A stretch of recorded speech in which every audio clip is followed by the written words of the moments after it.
बस इस घर के सामने ही। कावेरी के निर्देश पर ड्राइवर ने कैब रोक दी। टैक्सी से उतरकर बैग कंधे पर लटकाए लंबे लंबे डग भरती हुई वो गेट खोलकर दरवाजे के सामने जा खड़ी हुई।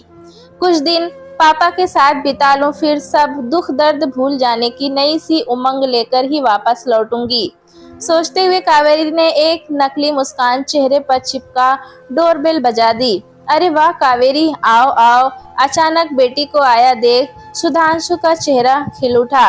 पापा, कैसा लगा मेरा सरप्राइज? कमरे में पैर फैलाकर सोफे पर पीठ टिकाकर वो आराम से बैठ गई। थक गई थी शायद। मैं अभी तुम्हारी पसंदीदा दालचीनी वाली चाय बनाकर लाता हूँ, कह सुधांशु किचन में चले गए। आप क्यों?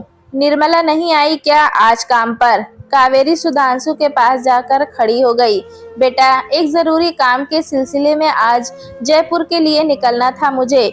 निर्मला तो इसलिए जल्दी काम निपटाकर चली गई। वैसे मैं सोच रहा हूँ कि फ्लाइट की टिकट कैंसिल करवा दूं अब। पापा, आप चले जाइए, जल्दी वापस आ जाएंगे ना? मैं तो अभी कुछ दिन यहीं रहूंगी। कावेरी खुश दिखने का पूरा प्रयास कर रही थी। मैं 2 दिन में लौट आऊंगा। इस बार उदित नाराज नहीं हुआ। तुम्हारे कुछ दिन यहाँ बिताने पर दिल्ली में हो तो भी बस सुबह आकर शाम को चली जाती हो वापस। एक दिन भी कहाँ रहने देता है वो तुम्हें मायके में। सुधांशु के मन में अपने दामाद के प्रति छिपी शिकायत शब्दों में छलक रही थी। ऑफिस के काम से आज ही उदित सिडनी गए हैं, इसलिए आपके साथ कुछ दिन रहने का प्रोग्राम बना लिया मैंने। गुड। सुधांशु के चेहरे पर एक लंबी रेखा खिंच गई। कावेरी भी मुस्कुरा दी और फिर ड्राइंग रूम में रखे बैग को अपने कमरे में ले जाकर सामान निकालकर अलमारी में लगाने लगी। सुधांशु के साथ बातचीत कर कावेरी का मन हल्का हो गया, लेकिन अपने पापा के जाते ही उसे उदासी ने फिर घेर लिया। मस्तिष्क में विचारों की उलझन निराशा को और भी बढ़ा रही थी। शून्य में ताकती वो अपने आप से ही बातें करने लगी। कितना अपनापन है यहाँ। दीवारें भी जैसे अनुराग बसाए हैं अपने भीतर। घर के एकमात्र सदस्य पापा तो जैसे स्नेह का पर्याय ही है। मम्मी की दुनिया छोड़कर चले जाने के बाद सालों से मम्मी की भूमिका निभाते हुए अपनी ममता की छांव तले धूप सदृश चिंताओं से बचाते आए हैं वे। मैं अकेली संतान हूँ तो क्या? सभी नाते मिलकर भी जितना प्रेम नहीं बरसा पाते जितना पापा ने अकेले ही मुझ पर बरसा दिया। और वहाँ कैसे कह दूं कि ससुराल ही अब मेरा घर है। सासू माँ के रूप में खोई हुई माँ मिल जाएंगी, यही आशा थी मेरी। ससुर जी से पापा जैसा स्नेह चाहा था, लेकिन चाहने मात्र से ही तो सब संभव नहीं होता। फिर और किसी को क्या दोष दूं जब जीवन साथी ही अनमना सा रहता है मुझसे। विवाह के 3 वर्ष बीत जाने पर भी प्यार और अपनेपन को तरस रही हूँ मैं। आशा थी कि कोई नन्ही जान आएगी तो नए रंग भर देगी जीवन में।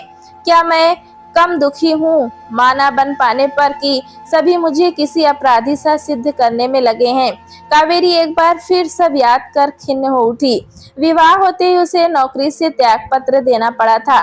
सारा दिन अकेले घर के काम में पिसती हुई वह 2 बोल प्रेम के सुनने को तरस जाती थी। पति उदित अपनी ही दुनिया में खोया रहता। रात में कुछ हसीन लम्हों की चाह में वो उदित के करीब जाती तो उसका रवैया ऐसा होता जैसे एहसान कर रहा हो उस पर। कावेरी को किसी नन्ही आहट की प्रतीक्षा करते हुए 3 वर्ष बीत गए, लेकिन उसकी गोश्त सुनी ही थी। उदित का मनुहार कर एक दिन उसे साथ लेकर वो क्लिनिक चली गई। वहां डॉक्टर ने कावेरी व उदित दोनों के लिए कुछ टेस्ट लिख दिए। उस रात उदित ऑनलाइन हुई रिपोर्ट्स देख रहा था और वो बिस्तर पर लेटे हुए उदित की आतुरता से प्रतीक्षा कर रही थी। लैपटॉप शट डाउन कर लटका हुआ चेहरा लिए वो आकर बोला, रिपोर्ट्स देख ली है, कहा था तुम्हें पहले ही, पर तुम ही जिद पकड़े बैठी थी कि टेस्ट करवाना है। अब साफ हो चुका है कि तुम्हारे सिस्टम में कुछ कमी है, इसलिए मां नहीं बन पाओगी कभी। कावेरी की रुलाई फूट पड़ी थी। अपने को संयत कर हिम्मत जुटा बोली, आप कल प्रिंट निकलवा लेना रिपोर्ट का। ऐसी समस्याओं से कई औरतें 2 से 4 होती हैं, इलाज तो होता ही होगा। कोई ना कोई, हम कल ही डॉक्टर के पास चलेंगे। कोई जरूरत नहीं तुम्हें अब अपनी इस कमी का तमाशा बनवाने की। कोई पूछेगा तो कह देंगे कि अभी नहीं चाहते परिवार बढ़ाना। आज के बाद इस बारे में कोई बात नहीं होगी। किसी तानाशाह सा आदेश दे उदित मुंह फेर कर लेट गया। कावेरी बस आंसू बहाकर रह गई थी। उदित ने अगले दिन अपनी माँ को रिपोर्ट के बारे में बताया। बस फिर क्या था, आते जाते ताने कस देना उन्होंने शुरू कर दिया था। ससुर जी उदित को बार बार याद दिलाना नहीं भूलते कि उनके रिश्ते के एक भाई ने अपनी बहू के माना बन पाने की स्थिति में अपने इकलौते बेटे को तलाक दिलवाकर उसका दूसरा विवाह करवा दिया था। उपेक्षा और प्रताड़ना के अंधेरे से घिरी एक तंग सी गली में खुद को पाकर कावेरी बिल्कुल अकेली हो गई थी। उदित अक्सर डपट देता था कि मुंह फुलाकर क्यों रहती हो हमेशा, कम से कम मेरे सामने तो मनहूस सा चेहरा न लिए आया करो। पिछले दिन के अपमान का दंश भी अब तक दुखी कर रहा था कावेरी को। मेरठ से उदित की बुआ जी मिलने आई थी। कावेरी ने हमेशा की तरह अभिवादन कर आदर व्यक्त किया। उन्होंने अपने चिरपरिचित अंदाज में कावेरी को गोद भर जाने का आशीर्वाद दिया तो पास खड़ी कावेरी की सासू माँ तपाक से बोल उठी, सपने देखना बंद कर दो जीजी, ये सुख हमारे हिस्से में कहाँ। बस अब तो हमारा आंगन बच्चे की किलकारियों के लिए तरसता ही रहेगा सदा। यह सुन बुआ जी आंखें फाड़ मुंह बिचकाते हुए बोली, अरे अरे ये क्या कह रही हो। कावेरी की सूरत देखकर तो नहीं लगता कि इसे कोई अफसोस है। अपने इस अधूरेपन पर औरत का सारा बना सिंगार बेकार है अगर एक संतान भी ना दे सके परिवार को। क्या करे अब, ये बाज लिखी थी लड़के के हिस्से में। जी जलता रहेगा अब तो सदा यूं ही हमारा। जहर बुझे तीर से शब्दों का वार असहनीय हो गया और कावेरी चुपचाप वहां से चली गई। अपमान और दुख से विचलित हो रात में उसने उदित को ये सब बताया तो उदित उल्टा उस पर बरसने लगा। किस किस का मुंह बंद करोगी, कुछ गलत तो नहीं कहा माँ और बुआ जी ने। जानती हो ना कि कल 8 बजे की फ्लाइट से मुझे सिडनी जाना है। सोचा था जाने से पहले तुम्हें खुश कर दूंगा, लेकिन सारा मूड ऑफ कर दिया तुमने। लाइट बंद कर सो जाओ अब। मैं भी कल पापा के पास जाना चाहती हूँ, उनकी तबीयत ठीक नहीं है, आज ही फोन पर बताया था उन्होंने। पहली बार कावेरी ने उदित से झूठ बोला था। पापा के फोन का बहाना बनाकर आज वो मायके आ गई थी। बचपन में जब कोई बात उसे विचलित करती थी तो पापा के थपकी देकर सुलाते ही सारा तनाव छूमंतर हो जाता था। उसी थपकी की चाह में कुछ दिन पापा के साथ बिताने आई थी वो। एयरपोर्ट पहुंचकर सुधांशु ने मैसेज भेजा तो नोटिफिकेशन टोन सुन कावेरी की सोच पर विराम लग गया। मैसेज पढ़ने के बाद किचन में जाकर वो अपने लिए नूडल्स बना लाई और वापस कमरे में आकर टीवी ऑन कर बैठ गई। किसी फिल्म में विवाह का दृश्य चल रहा था। गठबंधन की रीत दर्शाए जाने के उपक्रम में वर के कंधे पर लटके पटुका में सिक्का, दुर्वा चावल, हल्दी व फूल रख एक गांठ लगाकर उसे वधू के दुपट्टे से बांधा जा रहा था। कावेरी के 7 फेरों से पहले भी सुखमय भविष्य और मन को बांधने के प्रतीक के रूप में गठबंधन की रस्म अदा की गई थी, लेकिन हुआ क्या। उदित के कंधे पर लटके दुपट्टे में बंधा गोल सिक्का कैसे तिरस्कार की टेढ़ी मेढ़ी आकृति में बदल गया, वो जान ही नहीं सकी। दुर्वा उसे हरा भरा खुशहाल जीवन कहाँ दे सकी, वो तो कटीली झाड़ियों की तरह चुभ रही है। हल्दी का सुनहरा रंग जीवन में चढ़ने की आशा पूरी होती, उससे पहले ही विषाद ने अपने रंग बिखेर दिए थे उस पर। फूल सा उसका चेहरा जैसे खिलने से पहले ही मुरझाया सा लगने लगा था। अक्षत चावल के धवल दाने पति के अटूट प्रेम और सुख शांति देने के स्थान पर एक बोझ सा औपचारिक रिश्ता ही तो दे पाए थे उसे।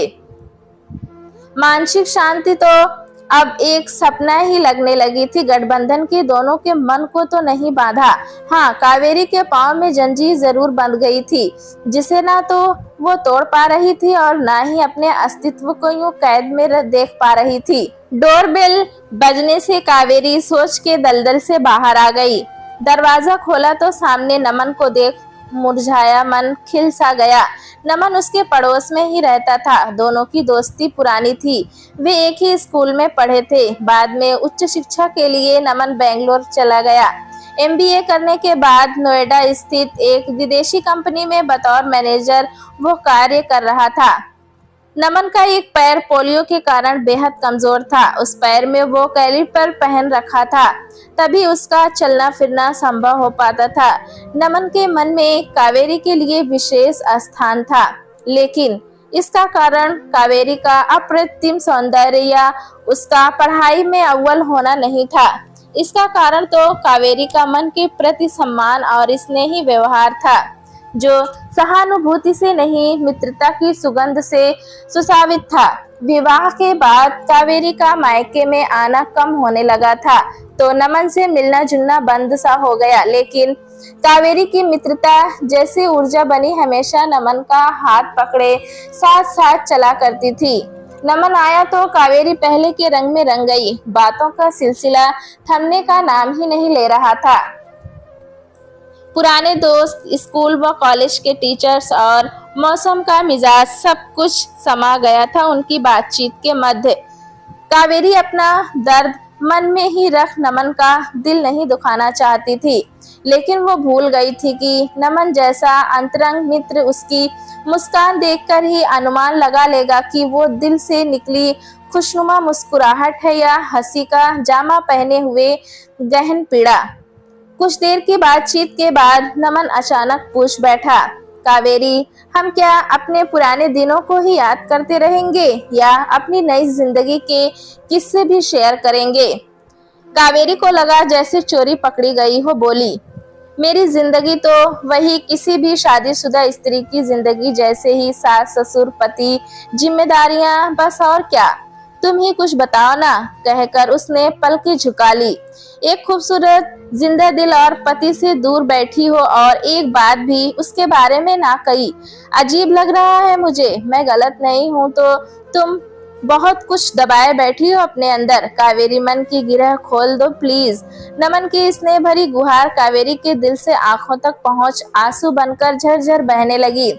अपनी सभी आहत अनुभूतियों को उसने एक एक कर नमन के सामने रख दिया। नमन की सहानुभूति घाव पर मरहम का काम कर रही थी। कावेरी, क्या तुम्हें पूरा विश्वास है कि उदित ने तुम दोनों की रिपोर्ट्स को लेकर सच बोला है तुमसे? मतलब उदित ने ऑनलाइन देखी थी रिपोर्ट्स, अपनी मर्जी से थोड़े ही कहा था, लेकिन तुमने तो नहीं देखी, फिर प्रिंट्स भी नहीं निकलवाए उसने। कहीं ऐसा तो नहीं कि तुम नहीं वो? नमन की बात बीच में ही काटकर कावेरी बोल उठी, विश्वास तो नहीं हो रहा कि उदित इतना बड़ा झूठ बोल सकता है। वो गुस्सैल जरूर है, लेकिन धोखेबाज भी नहीं। बेचैन वो हो सोच में डूब गई। उसे चिंतित देख नमन ने उसका ध्यान दूसरी ओर लगाने का प्रयास किया। एक बार फिर हंसी मजाक का दौर चल पड़ा। इस बीच सुधांशु का जयपुर पहुंचकर फोन आ गया। नमन वहां आया हुआ है ये जानकर कावेरी के लिए चिंतित सुधांशु को राहत सी मिली। नमन से उन्होंने रात में कावेरी के पास ही रुकने का अनुरोध किया।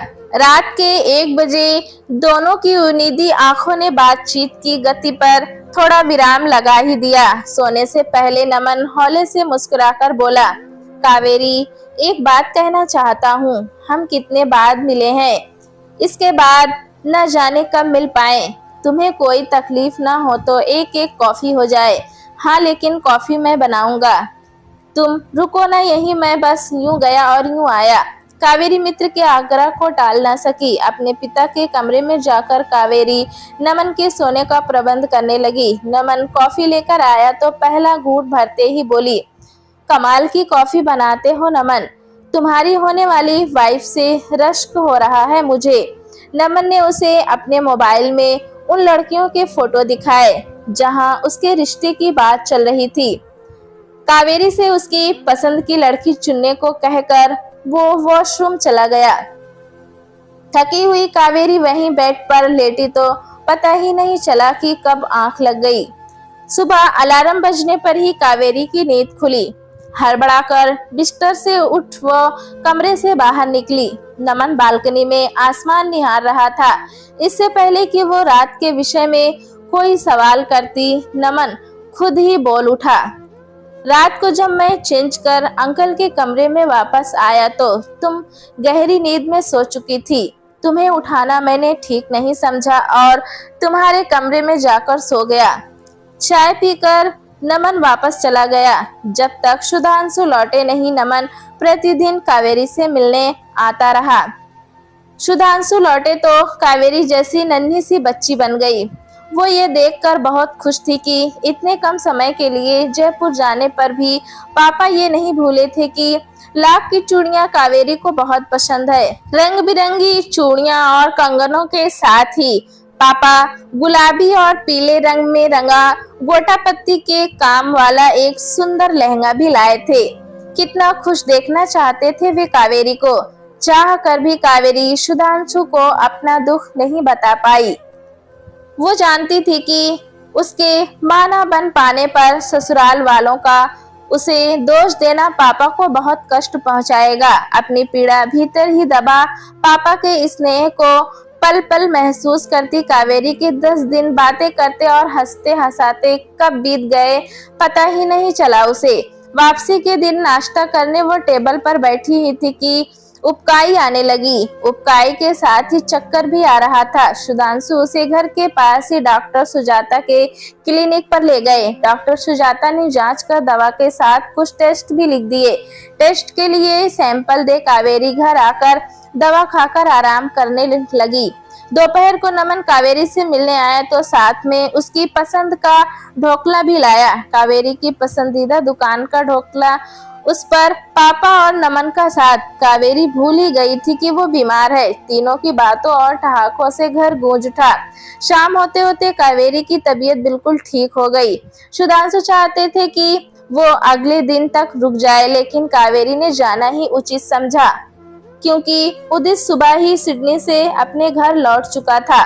डॉक्टर सुजाता के क्लिनिक पर रिपोर्ट्स ऑनलाइन देखने की सुविधा नहीं थी और स्वास्थ्य में सुधार के कारण कावेरी को रिपोर्ट लेना अवश्य भी नहीं लग रहा था। इसलिए वो कैब बुक करवाने लगी। नमन और सुधांशु का मानना था कि रिपोर्ट एक बार देखनी जरूरी है। कावेरी को लौटने में देर न हो जाए, इसलिए नमन ने कहा कि वो क्लिनिक से रिपोर्ट लेकर उसको फोटो खींचकर कावेरी को व्हाट्सएप पर भेज देगा। कैब बुलाकर पापा और नमन से विदा लेकर टैक्सी में बैठकर वो चली गई। कावेरी ससुराल पहुंचने ही वाली थी कि उसे नमन का भेजा हुआ रिपोर्ट का फोटो ही मिल गया। जब कावेरी ने फोटो डाउनलोड किया तो देखा, उसे अपनी आंखों पर विश्वास ही नहीं हुआ।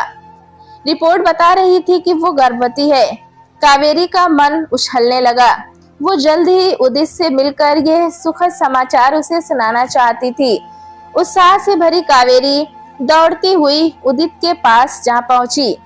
उदित से आंखें बंद करने को कहकर उसने पर्स से मोबाइल निकाला और रिपोर्ट का फोटो उदित के सामने कर दिया। उदित ने आंखें खोली तो नजरें मोबाइल स्क्रीन पर ठहर गई। रिपोर्ट में प्रेगनेंसी पॉजिटिव देखते ही उसके चेहरे का रंग उड़ गया। माथे पर त्योरियां चढ़ाते हुए बोला, क्या मजाक है ये? मजाक नहीं, ये सच है उदित। लेकिन ये कैसे हो सकता है? हो गया, बस कैसे ये तो मुझे भी नहीं पता। कहते हुए कावेरी उदित से लिपट गई। कावेरी को अपने से अलग कर उदित आक्रोशित हो लगभग चीख उठा। ऐसा नहीं हो सकता, कभी नहीं हुआ तो हुआ कैसे? क्या हो गया आपको? इस बार कावेरी तुनक कर बोली, ये क्या अनाप शनाप बोले जा रहे हैं आप इतनी देर से? मैंने तो सोचा कि आप ये खुशखबरी सुन खुशी से झूम उठेंगे, लेकिन कैसी खुशखबरी, कैसी खुशी? सुन लो तुम आज की मैं पिता नहीं बन सकता। उत्तेजना और क्रोध में उदित के मुंह से सच निकल गया। कावेरी सिर पकड़कर बैठ गई। उसे लग रहा था कि वो चक्कर खाकर गिर जाएगी। अपनी रुबीली आवाज में उदित फिर चिल्लाया, क्या मैं जान सकता हूँ कि ये बच्चा किसका है? शायद उस नमन का ही जिसने तुम्हें ये रिपोर्ट भेजी है। कावेरी यह सहन न कर सकी, तैश में आकर बोली, अब समझती कि आपने मुझे हमारे टेस्ट की रिपोर्ट क्यों नहीं दिखाई थी, क्यों नहीं जाना चाहते थे डॉक्टर के पास। कितना बड़ा धोखा। बौखलाया सा उदित कुछ बोलने की स्थिति में नहीं था। बेचैन होकर वो कमरे में इधर उधर चक्कर लगाने लगा। असमंजस में पड़ी कावेरी भी आंखों पर हाथ रख बेड पर लेट गई। कुछ देर बाद कमरे की चुप्पी कावेरी का मोबाइल बजने से टूट गई। कॉल नमन का था। उखड़ी सी आवाज में हेलो बोल मोबाइल पर बात करते हुए वो कमरे से सटी बालकनी में जा खड़ी हुई। उदित का सिडनी टूर कैसा रहा? तुम्हारी तबीयत कैसी है अब? वैसे मैंने एक जरूरी बात बताने के लिए फोन किया। अरे, मैंने जिस रिपोर्ट का फोटो भेजा था वो तुम्हारी नहीं है। पहले किसी और कावेरी की रिपोर्ट दे दी थी मुझे उन लोगों ने। कुछ देर पहले क्लिनिक से फोन आया तो मैं दोबारा जाकर सही रिपोर्ट ले आया हूँ। अभी व्हाट्सएप पर तुम्हारी असली रिपोर्ट भेज रहा हूँ। कोई बड़ी बीमारी नहीं, बस थोड़ा इन्फेक्शन हो गया है। ओह, मैं भी कुछ समझ नहीं पा रही थी कि आखिर ये हुआ क्या। हाँ, लेकिन उस गलत रिपोर्ट ने उदित को बेनकाब कर दिया है। कहते हुए कावेरी ने पूरी घटना संक्षेप में बता दी। अब उदित को बता दो रिपोर्ट का सच, सब ठीक हो जाएगा कहकर नमन ने फोन काट दिया और असली रिपोर्ट कावेरी को भेज दी। फोन पर कावेरी की हताश में डूबी आवाज सुनने के बाद नमन चिंतित था, लेकिन उसे इस बात की खुशी थी कि उदित को लेकर उसका अनुमान सही निकला और एक छोटी सी युक्ति लगाकर उस झूठ से पर्दा उठाने में वो सफल भी हो गया। हुआ यूं कि शाम को जब नमन कावेरी की रिपोर्ट लेने पहुंचा तो जो रिपोर्ट उसे मिली उस पर प्रेगनेंसी पॉजिटिव देखकर वो चौंक गया। फिर रिपोर्ट पर मोबाइल नंबर व घर का पता देखा तो वो कावेरी का नहीं था। नमन समझ गया कि ये रिपोर्ट किसी और कावेरी की है। इससे पहले कि वो काउंटर पर जाकर सही रिपोर्ट लेता, उसने अपने मोबाइल से उस रिपोर्ट की एक फोटो इस तरह खींच कर रख लिया जिसमें एड्रेस और मोबाइल नंबर दिखाई ना दे। इसके बाद नमन ने कावेरी की असली रिपोर्ट लेकर अपने पास रख ली।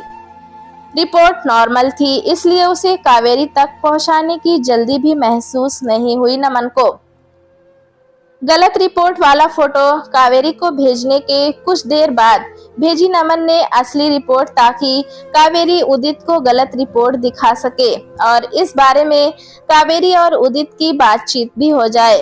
गलत रिपोर्ट देखने के बाद उदित की प्रतिक्रिया द्वारा सच झूठ की तह तक पहुंचना चाहता था नमन। सही रिपोर्ट भेजने के बाद नमन आशा कर रहा था कि उदित अब शर्मिंदा होकर सच छिपाने के लिए कावेरी से क्षमा मांग लेगा और दोनों का वैवाहिक जीवन एक सुखद मोड़ ले लेगा, लेकिन ऐसा हुआ नहीं।